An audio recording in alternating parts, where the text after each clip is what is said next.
Good morning, everybody. Happy Friday and welcome to your Rangers Review morning briefing for Friday the 19th of December. I'm Derek Clark and I'm joined this morning by Jonny McFarlane. How goes it, Jonny? Very good, Derek. Very good. Plenty to talk about as ever. Slightly unusual situation given that the presser is, I'm told right now, the presser is on right now. So we will wait for updates on that. And in the meantime, we need you. We need you. Get your questions in. Get your questions in and keep us going. Yep. Absolutely. Joshua is at Auchenhowie for us, folks. Danny Rule scheduled to speak to the media now, so we'll get any important lines that he has to say ahead of Sunday's game over on the show. But as Jonny says, get your questions in, folks, and we'll get through as many as we possibly can. Jonny already bringing up the league table here. Oh. Yeah, I didn't mean to do that, Derek. You're pressing buttons here. I'm pressing buttons. I'm pressing buttons. The tech squad is at it again. A quick word for our podcast sponsors before we continue. Willow's Fencing, the great guys at the Glasgow-based fencing company you can trust, and proud partners of the Rangers Review. If you're needing a new fence, folks, these are the guys to call. You get 10% off with the code Rangers Review over on their website, which is willows-fencing.com. The all-important details are in the description below this video. Right, we'll kick off, Jonny. Of course, Rangers with that huge game on Sunday. There's no sugarcoating it.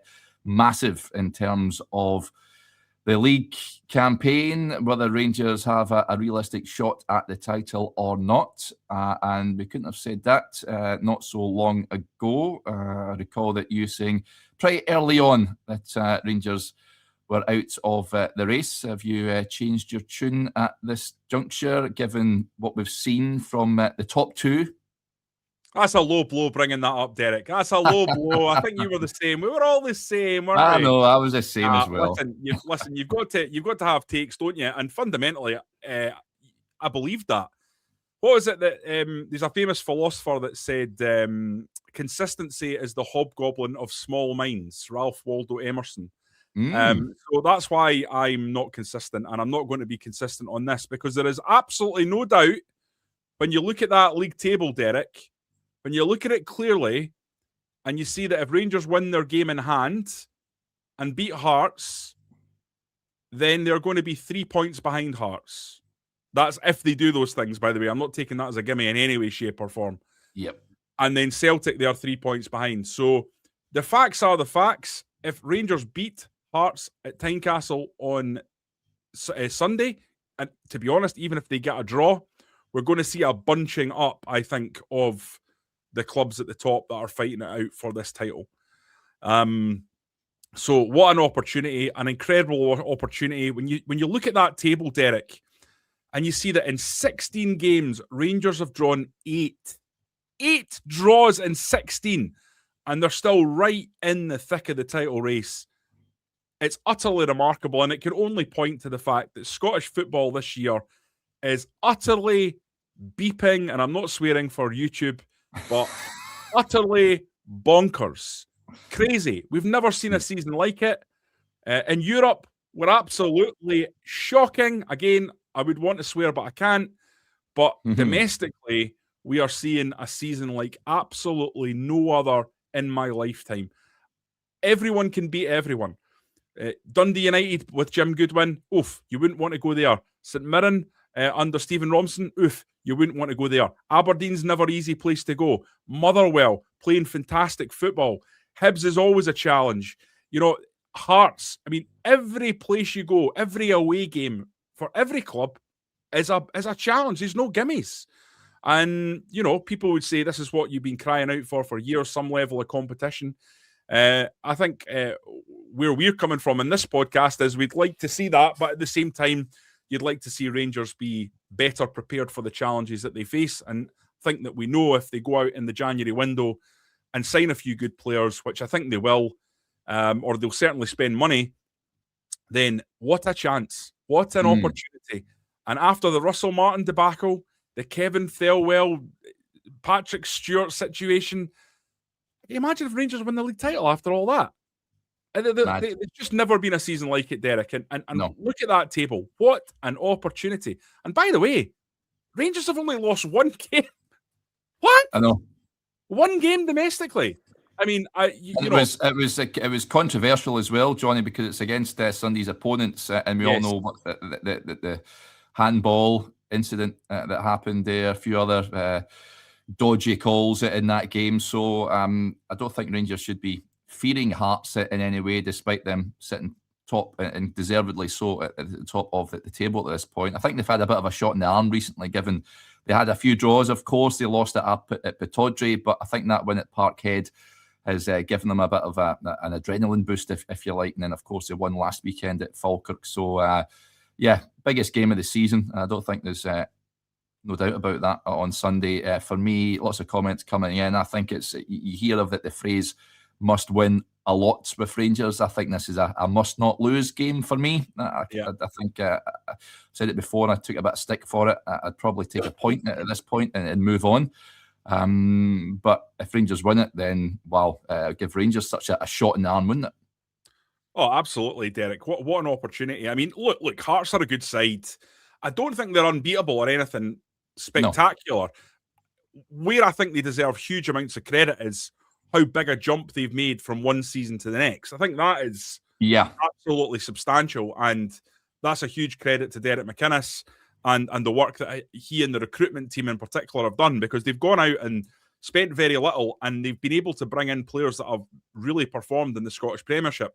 You look at a guy like Kizaridis, I think brought in from the Slovakian second division. You look at a guy like Braga, I think it's with the third flight in Norway. I mean, really, really bargains found, diamonds in the rough. And those guys have been just absolutely terrific for them. They'll make them a lot of money, number one, but it just showcases the quality of the Jamestown analytics that they use. And there's no doubt Hearts will cause Rangers problems at Tynecastle, especially. That is absolutely guaranteed. This is not going to be an easy one for Rangers and will require the kind of fortitude that was shown against Hibs. And I've probably already mentioned it on the pod, but I really enjoyed the performance against Hibs. I thought it was Smithian, Derek. It was gritty. It was determined. There was people putting their bodies on the line. They defended well. It was a battle. It was a kind of a really traditional Scottish football scrap. And it was great to see Rangers actually get into a game like that and not be undone in a game like that. Because we've seen it so many times over the last decade, where when it becomes that kind of physical tete-a-tete, Rangers really, really struggle. So to see them go head-to-head like that and go punch for punch and come out the other side in a fight, which is what it was, I think that was quite telling. And you start to think maybe Danny Rule has got something in his locker. Just looking at that table, Derek, one thing that just stands out, by the way, Rangers' defence has been heavily criticised. I've criticised them. You've criticised them. 13 goals is a lot to concede at this point in the season. But it's interesting that both Hearts and Celtic, also leaky at the back, the same amount of goals conceded.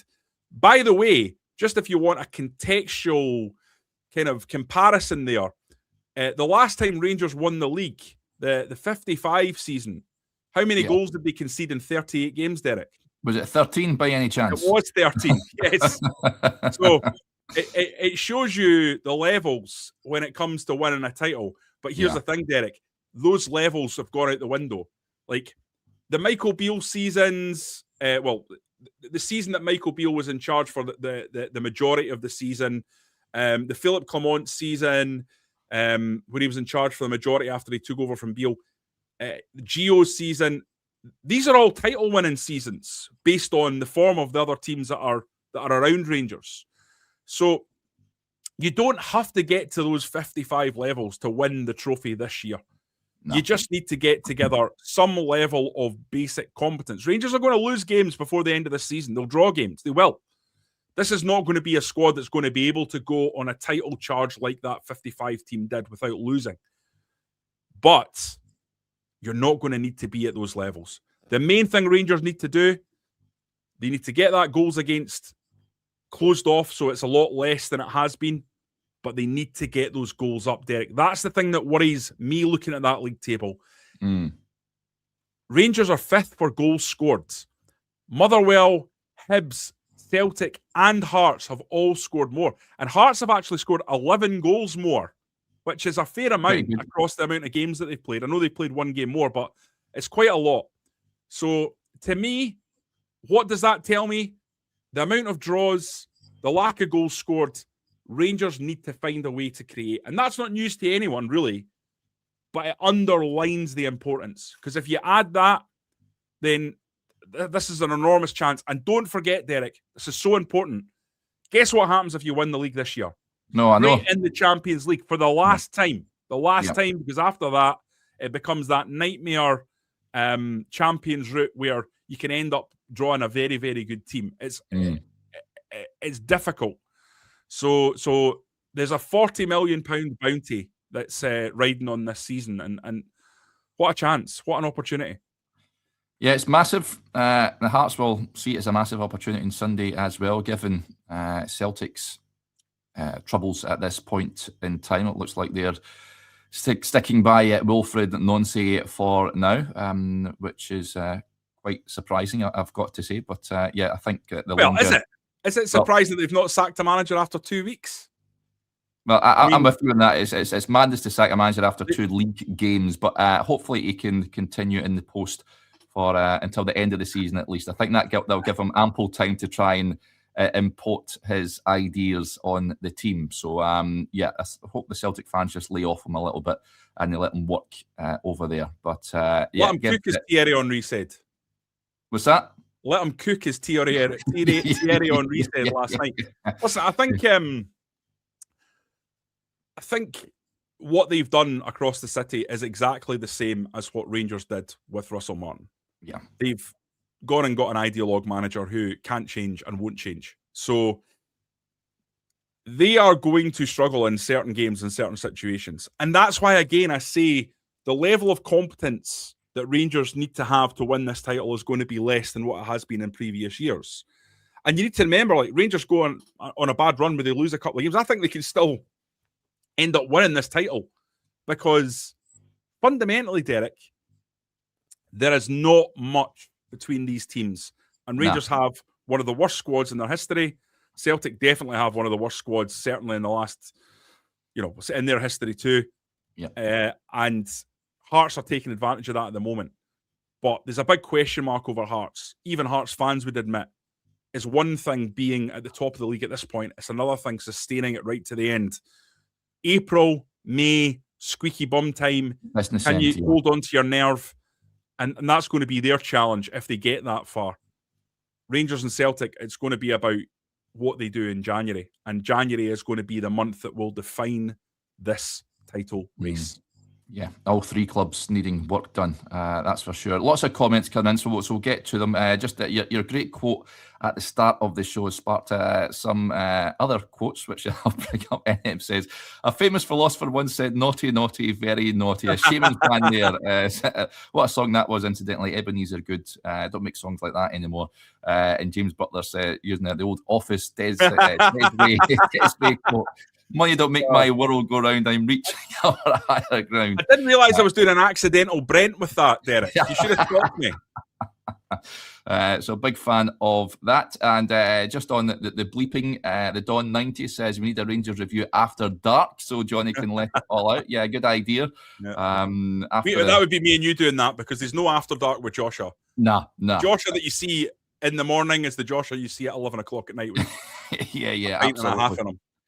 And this is bang on from Red Rock. He says, listen, we need to do what Arsenal done under George Graham. Win ugly, win 1-0 and get out with 3 points, one game at a time like we did against Hibs. Yeah, the old 1-0 to the Arsenal back in the 90s when George Graham was at the helm there. Good old, what a defence they had, by the way, back then. I think that's the thing, Derek, with the Rangers support and the culture of the club. I don't think Rangers fans care about the style of football in the same way that some other cultures do. Of course, listen, ideally, if we're talking about like the ideal world, you'd want someone to come in and play amazing tiki-taka football like Advocat did in the late 90s. Of course you would, right? But see at the moment, if Danny Rule wins this title by winning 1-0 in every league game between now and the end of the season, and it's eye-bleedingly bad, he will be seen as a king of Ibrox. It doesn't matter. This is not one of these clubs where the culture is of, long-term playing like tippy-tappy. We've talked about the club's DNA for a long time, many times over. It's about hard work, determination, dignity,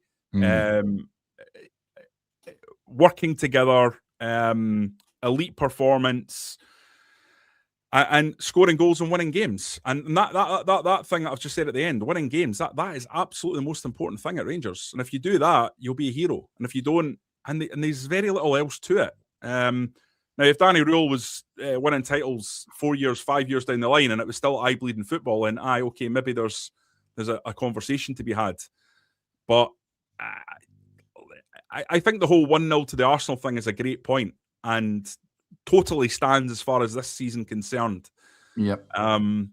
It's about every 90 minutes getting over the line, and that's all that matters. Now, I'm also a believer, I have to say, in if you do the right things, the wins will come. If you do the right behaviours, success comes. But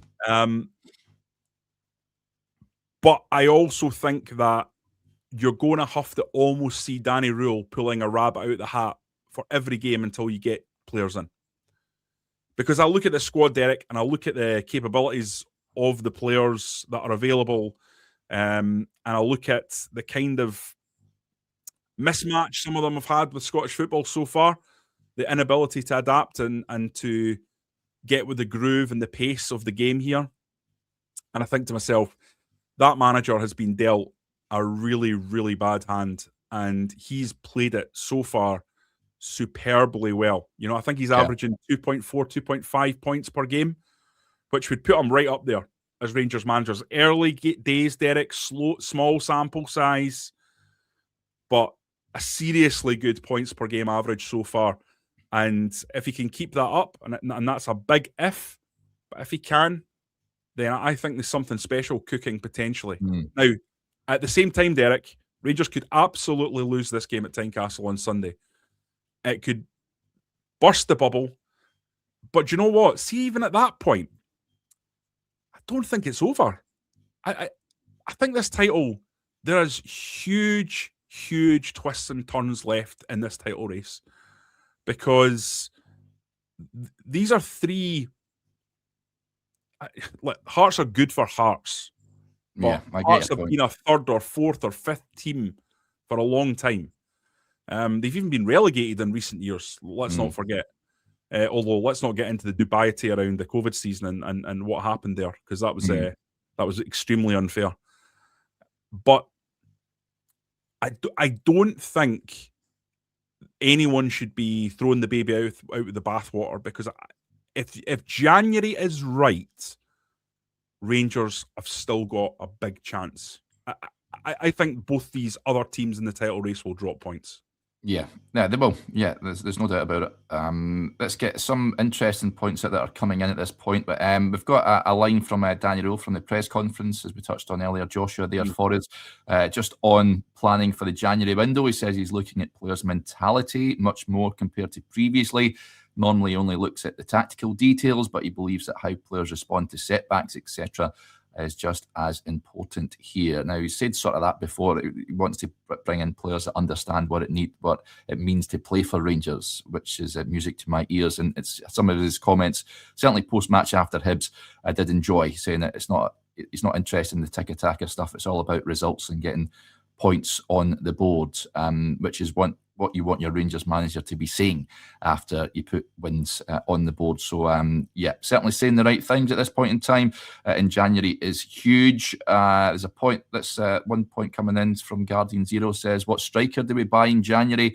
Not many decent ones available in January. Yeah, I get your point. If you're going to buy someone that is banging the goals in, you're going to have to pay a premium for that person. But listen, Rangers made monumental errors in the summertime with regards to that, and if they're serious about winning the title, they're going to have to bring in a goal scorer, and it remains to be seen if Bojan Miovski will be fit for Sunday. You can't simply be relying on him. However, you need at least someone else in you can hang your hat on, Jonny. Absolutely. What I would say is, I think Rangers have a goal scorer.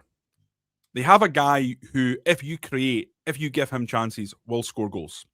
Bojan Miovski has not had a successful time overall, but he's hit heights in the last 2 games that he played that I think show his capabilities. You see the type of finish he's capable of. I thought his goal over there in Hungary, Derek, was outstanding.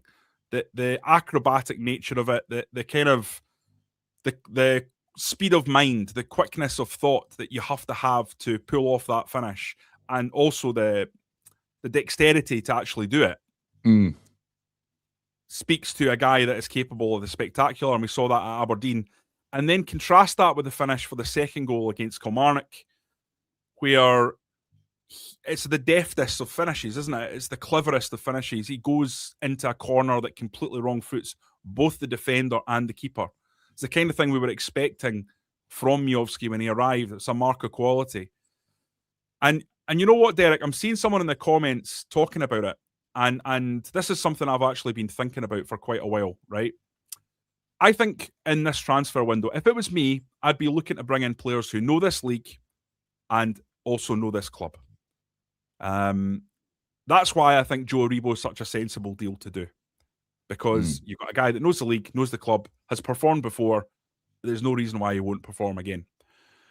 And when you have a Miovski, a guy who, if you create for him, he will score, then I think you need the other striker to be a guy who's going to be able to hold up the ball, who's going to be able to link play, obviously score goals as well, but maybe not be the prolific threat that Miovski is.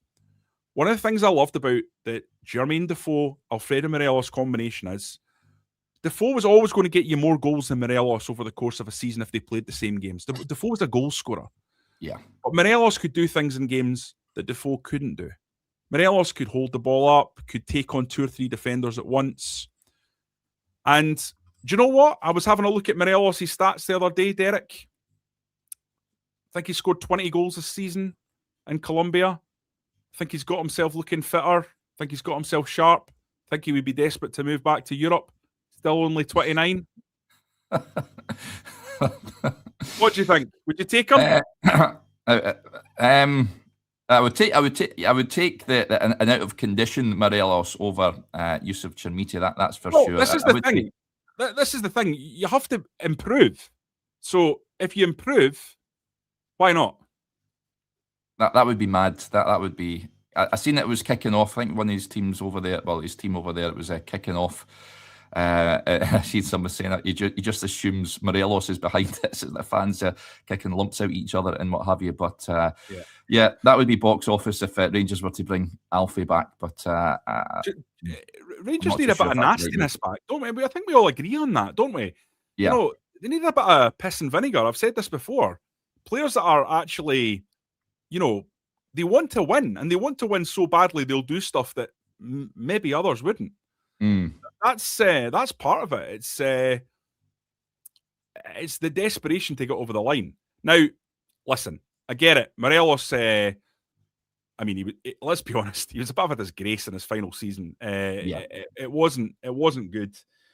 I think he thought he was going to move on to bigger things. I think he thought he was going to move on to a big contract somewhere. But you know, I don't know. I've not watched him. But you look at the goals figures and you think, at his age, you know, given what he's done before, given what he knows about this league and this club, I'd take a former player who's performed before back any day of the week over a 23-year-old from the Norwegian top flight. All day long, Derek. Because they come back knowing what's required. Look at Stephen Davis when he came back. Look at Alan McGregor when he came back. Look what they did. You know.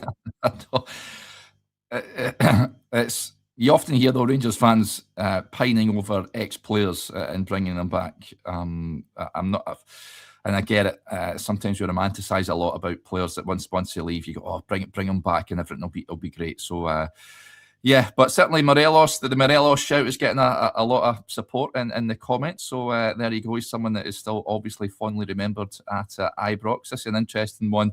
You just mentioned the two Hearts boys earlier on, just with January approaching. Fall Victim says we should be moving for both the Greek lad and Braga. Could you potentially see that maybe disrupting Hearts? Do you know how expensive that's going to be? Hearts are flush with cash. Yeah. People don't realise that actually there's a billionaire behind Hearts. James Anderson covers any losses of Hearts, but arguably the richest. Well, I think he will be the richest man involved in Scottish football. I think his net worth's higher than Dermot Desmond. So, if we're talking going in there and people think, I've seen it in the comments in the past, like, oh, give Hearts 1.5 million for Braga. Those days are over. Those days are long gone. They're going to be, as the poster's saying, 3, 4, 5, 6, you name it. I don't know what Hearts would want, but they are not going to be easy to deal with. It's going to be a tough negotiation, and you're going to have to overpay because you're Rangers and you're in the same league as them. So, absolutely, that's difficult transfers to pull off. Now, if you're talking about whether or not I think Claudio Braga would do a better job for Rangers than Chermiti, absolutely. I think Braga's a really good player. And I'd like to see him on a transfer list, but I think it would be expensive, and it depends on how much money is available. And he's only had what 5 months in the country, 4 months in the country, Derek, performing. Yeah. It's not an awful lot of a sample size. But yeah, the pressure's going to be on this recruitment team. But yeah, wouldn't be surprised if there's other clubs sniffing about those boys come January. I'm not talking about Rangers and Celtic, but clubs out with Scotland that might look to sort of test the water with regards to Hearts. A few other points coming in. Sniper gets in touch. Derek, can I get a shout out to both Ross and Blue Mac, both lads in hospital today? Good luck to the both of them. Proper good blue noses. So yeah, safe. Hopefully, speedy recovery to you both, lads, and thank you for on this Friday morning. There's a point as well I wanted to bring up from John. He says, I do worry that just with one eye on Sunday, I do worry that some of these players will crumble at Tynecastle. Aarons, Gassama and co have never played there. Wouldn't worry too much about that. We know what Tynecastle is like. I think if Hearts get an early goal, get the opening goal, then it can be quite intense, and you can imagine that they'll come out the traps and try and put Rangers under the cosh early on. But you're looking at some of the more experienced lads. Rangers don't have many of them, it's fair to say, at this point in time. Certainly the back line will be interesting to see who Danny Rule selects in there. I said that me and Stevie both agreed yesterday that I would go with the back three of Fernandes, Sterling and Enciala, with Magoma and Aarons either side of them. I know Joshua would and Blair would put Tav in the back three, although he's not playing necessarily well. I would have a midfield trio of Raskin, Barron and Diamandi, with Mikey Moore playing off Miofsky if he is fit. But yeah, that point though from Jonny, is that a valid one, do you reckon? Some of those boys in that team a little bit fragile with regards to mental pressure, and if the going gets tough? Well, Tynecastle's certainly a bear pit, and if we're talking about the most intimidating arenas in Scottish football, outside of Ibrox, outside of Parkhead, then it's definitely the third. Yeah. But, there's intimidating arenas in the Championship in England, and both these boys have been down there. You know better than me. There's some terrific grounds down there where it's intense, the atmosphere. Just thinking immediately, like someone like Carrow Road. I mean, it can be it's on top of you. It's it's loud. So, I think both those guys have had kind of mixed spells. So I wouldn't start Gassama, incidentally. I wouldn't start Gassama on Sunday. I think Gassama's probably working better for me as an impact sub. Yeah. I think I'm going to give Aarons a bit of credit in that. I think he had a really, really terrible start. But since Danny Rule's come in, I think he's actually been fairly steady. I don't think he's had that kind of... I don't think he's been at that kind of low level that he was at under Russell Martin. So I'll give him a bit of credit and say I think they'll be okay. at Tynecastle. My slight concern with the game will be that McInnes, I think, might go for the jugular from the get-go and almost kind of have a bit of a blitzkrieg mentality to it. Mm-hmm. And there may be an argument, actually, that Gassama will be useful in this game from the start because there might be serious opportunities to hit on the break with a bit of pace. And Gassama, the one thing he has is, as well as trickery, he's got pace. Yeah. But I think McInnes might see this as try and go 2 goals up in the first 20 minutes. Tynecastle's a bear pit. The fans are, their blood's up. Let's go after Rangers and get that early goal. Let's shock them. Let's put them to the test. Let's see what they're capable of handling. I think that's how you'll approach it. I don't think it'll be a kind of, okay, we'll see what they do, and then we'll sit back and watch, and we'll try and kind of feel this game out. The way it kind of was, I suppose, against Hibs at Ibrox. I don't think you're going to get that kind of game. I think McInnes will see it as, we're top of the league. This is our ground. We're coming after you. The fans will be expecting that as well, I think, Johnny. So, I think weather an early storm, Rangers. If you can get an early goal, then fantastic, and then build from there. But yeah, that again, I go back that the first goal absolutely crucial in this game. Incidentally, just on players that are available for the game on Miovski, Daniel says he's still a question mark. He says it's still 48 hours, so let's see. Lyle Cameron's not available for the game, and no other fresh injury concerns. So there you go. I think it's vitally important that he's available, Miovski. Don't think Danilo's another one that's not really. He's had chances. He's not really taken them as such. Although he did well, of course, at Easter Road, a world-class finish over there. I would prefer him over Chermiti if Miovski doesn't make the game. But it'll be intriguing. Very much looking forward to the game on Sunday. Do you think they'll do it, Johnny? Do you think they'll get a victory, which would? No, I don't, Derek. I think it's going to be a draw. I think probably a 1-1 draw. And I think that'll be absolutely a fine result. That'll be. It's not an issue. But I just feel that going to Tynecastle and winning would be an absolute statement result. I don't think the squad's quite ready for that yet. Yeah, I agree. If I'm being 100% honest, I don't think Hearts are any great shakes, but certainly Rangers aren't any great shakes either. If you look at who they have, who would you take? Well, you'd take Braga for sure. Braga would walk into this team. You'd take Shankland, he'd walk into this team. They should have taken Shankland, of course, in the summer, but I'll stop going on about that. Cammy Devlin's another one. Well, listen, he's another one. I wanted to make this point. You know, Cammy Devlin's available on a free in the summer. I mean, he should be absolutely on the Rangers' radar. He's a top player in this league. Puts his foot in. Listen, he's nowhere near as good, but he gives me Stuart McCall vibes. He's that little guy in the middle who does the dirty work, who's always making tackles, who's always getting involved in everything. As I say, not as good as Stuart McCall, who was a top player, and you know, he was English Premier League level. Stuart McCall. I'm not saying that that Cammy Devlin's is as good as that, but he's a similar style of player, and I think Rangers should be looking at him 100%.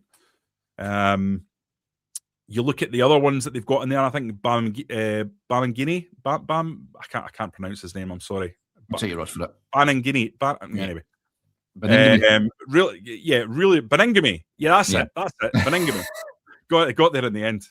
I think he's a good player as well. Really strong, but he's had his injury problems recently, so I'm not sure he's actually going to make it. You look at Milne's a very, very good player. He's out injured, so Derek McInnes will have to come up with something on that right-hand side, because he's a left-footer who's been playing on the right.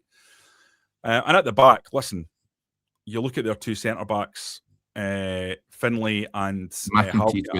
I think Finlay and Halkett. McEntee's a big lad. I've seen a bit of him. He's not really stood. I mean, wonderful header at Celtic Park. Not really stood out for me, but those two centre halves are both really good players. Again, Stuart Finlay, available on a free at the end of the. You can talk to him from January. Again, think that's a no-brainer. If you're looking for a squad playing centre half, definitely take him. He's quick, Scottish. That would have been a Walter signing back in the day, Johnny. Yeah, it's just a no-brainer. It's just an obvious one. It's not quite Shankland level no-brainer, but it's yeah, it's pretty obvious. Yeah. So he's another one. There's no one really there outside of Shankland and Braga that you would go, oh, well, they come into that side and they just walk in ahead of the players Rangers have. You think Rangers have got good players in midfield? Diamandi's a good player. He's very up and down, but, on his day, he's a really good player. Raskin, obviously, is a Belgian international. He's had his form issues, but he is a good player. There's not that many at Hearts that you go, well, there's certainties to walk into this team. But there's quite a few question marks and discussion points. And again, when you look at the disparity in the budget, there shouldn't be. There really shouldn't be. The wage budget and the transfer budget, there shouldn't be. Yep. All to play for on Sunday then, folks. That Danny Rule press conference should be available shortly, if it's not already, on the YouTube channel, so you can go and check that out. And whatever player, I'm not too sure what player Rangers are sticking up at this point as well, but that'll be with you soon. Also, I'd imagine, unless it's embargoed, I don't think it is. It embargoed the player? Yeah, it will be. Yeah, it will be. Yeah, so it'll be tomorrow. That'll be with you on that, and we'll have a weekend show for you as well. Drop at some point tomorrow morning as well, folks. So we'll have you covered in the build-up to the game on Sunday. I think Joshua and Blair heading over to the capital for us, so we'll have all your usual pre-match and post-match content to come. Just before we go, make sure you hit that subscribe button if you haven't already done so. Hit the like button if you enjoyed today's show. It very much helps us here at the channel. But a big thank you to Jonny as ever, and thank you to you all for tuning in to the show. Just a heads up as well, folks, those of you that enjoyed our Christmas show last year, myself and Jonny on, of course, talking all things Rangers and much more. Christmas Day. Yes. Christmas related things. Then we are going to be recording another show this Christmas Day as well. So if you're at a loss or looking for something to do once you've opened your presents and all your selection boxes, then you can open YouTube or the Rangers Review app if you're on the Android and Apple users, and you'll find a Christmas show there as well. So plenty to come your way over the festivities. For now, though, enjoy your Friday, and we'll chat again soon. Bye for now.